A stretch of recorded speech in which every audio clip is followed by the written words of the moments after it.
एक राज्य की अनकही दास्तान बहुत समय पहले की बात है। हिमालय की तलहटी में बसा एक छोटा सा राज्य था, सौरग। यह राज्य अपनी उपजाऊ भूमि, हरे भरे खेतों और मेहनती किसानों के लिए प्रसिद्ध था। सौरग का राजा विक्रम सिंह और उनकी रानी देवयानी न केवल न्यायप्रिय शासक थे, बल्कि अपनी प्रजा से ऐसे जुड़े हुए थे जैसे परिवार के सदस्य। गांव वाले राजा को ईश्वर का रूप मानते थे। जब कभी खेतों में वर्षा की कमी होती तो वे महल के आंगन में आकर प्रार्थना करते। राजा स्वयं किसानों के बीच जाकर हाल चाल पूछते, उनकी तकलीफें सुनते और तुरंत मदद पहुंचाते। प्रजा को लगता जैसे साक्षात भगवान उनके बीच आकर राज कर रहे हों। यही कारण था कि सौरग में प्रेम, भाईचारे और समृद्धि की छाया हमेशा बनी रहती। लेकिन दुनिया में अच्छाई के साथ साथ बुराई भी जन्म लेती है।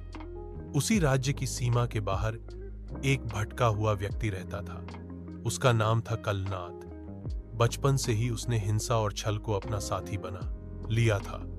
लोग कहते थे कि उसने अपनी लालच और क्रोध के कारण अपने ही परिवार का सर्वनाश कर दिया था। अब उसका एक ही सपना था, किसी भी तरह राजा विक्रम सिंह को मारकर सौरग का शासक बनना।